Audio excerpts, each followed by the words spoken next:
নমস্কার। আজকে আমরা যে বিষয়টা নিয়ে কথা বলছি দেখুন, কাজের জগৎটা খুব দ্রুত পাল্টাচ্ছে, তাই না? একদম। বহুদিনের চেনা চাকরির ধারণাগুলো কেমন যেন নড়বড়ে হয়ে যাচ্ছে।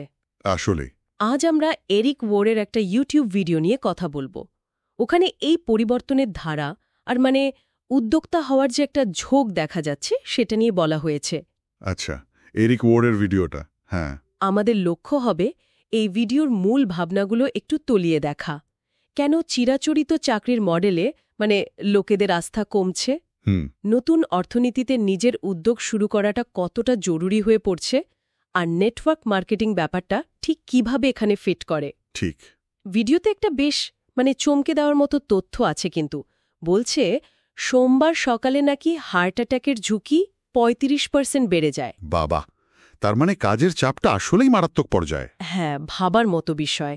আসলেই কর্মসংস্থানের পুরো ধারণাটাই তো একটা বিরাট পরিবর্তনের মধ্যে দিয়ে যাচ্ছে। ভিডিওটা ঠিকই বলছে, ওই পুরনো ধারণা, ধরুন ৪০ ঘন্টা কাজ করে ৪০ বছর পর অবসর। ওই 40-40 প্ল্যান যাকে বলে। হ্যাঁ, ওই 40-40 প্ল্যান, ওটা এখন আর ঠিক খাটছে না। চাকরির নিরাপত্তার সিকিউরিটি সেটা কমছে। আর প্রায়ই তো শোনা যায় ছাঁটাই বা বেতন কমানোর কথা। একদম, ছাঁটাই হচ্ছে, বেতন কাটা হচ্ছে, মানুষজন আগের চেয়ে অনেক বেশি খাটছে, কিন্তু আয় তো সেভাবে বাড়ছে না, বরং অনেকের কমছে। ঠিক। আর এর সাথে তো অন্য চাপও যোগ হচ্ছে, যেমন ধরুন কলেজ থেকে যারা বেরোচ্ছে, নতুন গ্র্যাজুয়েট, হ্যাঁ, তাদের বেতন কমছে। অথচ এডুকেশন লোনের বোঝা কিন্তু বেড়েই চলেছে। $1 ট্রিলিয়ন ছাড়িয়ে গেছে নাকি। বিরাট অঙ্ক। আর তার ওপর সরকারি ঋণ, ব্যক্তিগত ঋণ, সেসব তো আছেই। হ্যাঁ, ভিডিওতে যেমন দেখাচ্ছে, এই সব কিছু মিলিয়ে একটা হতাশা তৈরি হচ্ছে।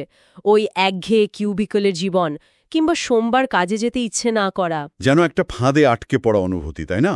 হ্যাঁ, মনে হচ্ছে যেন একটা অচলায়তন।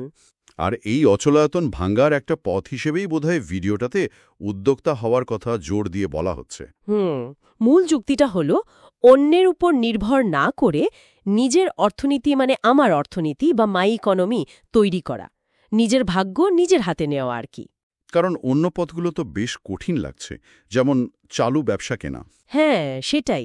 চালু ব্যবসা কিনবেন, প্রশ্ন আসে সেটা বিক্রিই বা হচ্ছে কেন? নিশ্চয়ই কোনো সমস্যা আছে। আচ্ছা।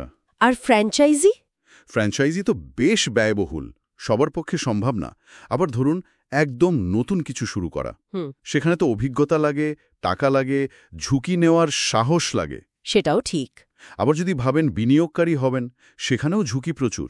এমনকি যারা পেশাদার ভেঞ্চার ক্যাপিটালিস্ট, বড় বিনিয়োগকারী, তাদের সাফল্যের হারও নাকি খুব বেশি না। তাহলে সাধারণ মানুষের জন্য উপায়টা কি? ভিডিওতে কি নেটওয়ার্ক মার্কেটিং বা ডিরেক্ট সেলিংয়ের কথা বিশেষভাবে বলা হয়েছে? হ্যাঁ, ভিডিওতে এটাকে একটা তুলনামূলক কম ঝুঁকিপূর্ণ মডেল হিসেবে দেখানো হয়েছে। আচ্ছা, এর ধারণাটা ঠিক কি? ধারণাটা বেশ সহজ। উৎপাদনকারীর কাছ থেকে পণ্যটা সরাসরি ভোক্তার কাছে পৌঁছাবে। মাঝখানে যে অনেকগুলো ধাপ থাকে, মধ্যস্বত্বভোগী, তারা থাকছে না। আর প্রচারটা হয় মূলত লোকের মুখে মুখে, ওয়ার্ড অফ মাউথ আর ব্যক্তিগত সম্পর্কের ভিত্তিতে। আর ভিডিও অনুযায়ী এর কিছু সুবিধার কথাও বলা হয়েছে। যেমন ধরুন, এই ব্যবসায় ঢোকাটা তুলনামূলক সহজ, প্রাথমিক বিনিয়োগ কম, ঝুঁকিও কম। আচ্ছা। সাধারণত পরীক্ষিত পণ্য থাকে, একটা তৈরি করা ব্যবসায়িক সিস্টেম থাকে, আর যারা নতুন তাদের জন্য ট্রেনিংয়ের ব্যবস্থাও, সাপোর্ট সিস্টেম থাকে। বাজারটা কেমনের? বাজারটা কিন্তু বেশ বড়। গ্লোবালি বছরে $178 বিলিয়ন বেশি বিক্রি হয়। আর কমিশন হিসাবে ডিস্ট্রিবিউটরদের মধ্যে প্রায় $71 বিলিয়ন দেওয়া হয়। কিন্তু এই মডেল নিয়ে তো অনেক সময় প্রশ্ন ওঠে, ওই যে পিরামিড স্কিমের অভিযোগ। হ্যাঁ, ভিডিওতে সেই প্রসঙ্গটাও এসেছে। সেখানে যুক্তি দেওয়া হয়েছে যে দেখুন, বৈধ নেটওয়ার্ক মার্কেটিংয়ে আয়টা আসে পণ্য বিক্রি থেকে, শুধু লোক জয়েন করালেই টাকা আসে না। ও আচ্ছা, পণ্য বিক্রিটাই আসল। হ্যাঁ, আর বলা হচ্ছে বেশিরভাগ লোকই আসলে এখানে হয় পণ্যের নিয়মিত ক্রেতা অথবা পার্ট টাইম কিছু বাড়তি আয়ের জন্য আসে। খুব কম লোকই এটাকে ফুল টাইম পেশা হিসেবে নেয় বা একদম শীর্ষে পৌঁছায়। তবে সুযোগটা কিন্তু সবার জন্যই থাকে। তাহলে কেউ যদি এটা নিয়ে ভাবে, একটা ভালো কোম্পানিকে চিনবে কিভাবে? ভিডিওতে কি সেরকম কিছু বলা আছে? হ্যাঁ, আছে। ভিডিওতে 4টে মূল জিনিস দেখতে বলা হয়েছে। প্রথমত, পণ্য। সেটার চাহিদা আছে কিনা, কতটা কাজের, দামটা ঠিকঠাক কিনা। দ্বিতীয়ত, কোম্পানি নিজে, ম্যানেজমেন্ট কেমন, ভরসা করা যায় কিনা। আচ্ছা।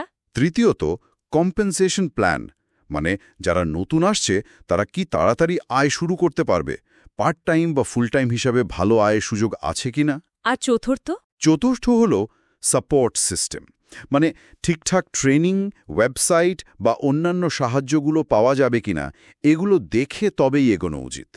পাশাপাশি কি কোনো সতর্ক বার্তাও ছিল? হ্যাঁ, সেটাও মনে করিয়ে দেওয়া হয়েছে যে এই ব্যবসায়িক মডেলটা নিয়ে এখনো অনেকের পরিষ্কার ধারণা নেই। ঠিক। ফলে সামাজিকভাবে হয়তো ভুল বোঝাবুঝি হতে পারে বা সমালোচনাও শুনতে হতে পারে। এই ব্যাপারটা মাথায় রাখতে হবে। তাহলে যদি পুরোটা এক জায়গায় আনি, ভিডিওর মূল বার্তাটা দাঁড়াচ্ছে যে পুরনো চাকরির মডেলে বেশ কিছু চ্যালেঞ্জ আছে, নিজের উদ্যোগে কিছু করাটা এখন একটা ভালো বিকল্প হতে পারে, ভবিষ্যতের পথ হতে পারে, আর নেটওয়ার্ক মার্কেটিং অনেকের জন্য সেই পথে ঢোকার একটা তুলনামূলক কম ঝুঁকির রাস্তা। হ্যাঁ, যদিও এটা নিয়ে সমাজে নানা রকম ধারণা চালু আছে। ঠিক। একদম। আর ভিডিও শেষে একটা বেশ ভাবনার মতো কথা বলা হয়েছে। বলছে সবচেয়ে বড় ব্যর্থতা কিন্তু হেরে যাওয়া নয়। তাহলে কি? সবচেয়ে বড় ব্যর্থতা হলো নিজের স্বপ্নটার পেছনে না ছোটার সিদ্ধান্ত নেওয়া। বাহ, গভীর কথা। হ্যাঁ, আজকের এই যে অর্থনীতি, যেখানে কাজের ধরন এত দ্রুত পাল্টাচ্ছে, সেখানে নিজের ভবিষ্যৎ নিজে গড়া, এটার মানে আসলে কি? এই প্রশ্নটা নিয়ে কিন্তু ভাবা যেতে পারে। অবশ্যই। এটা একটা দারুণ চিন্তার খোরাক।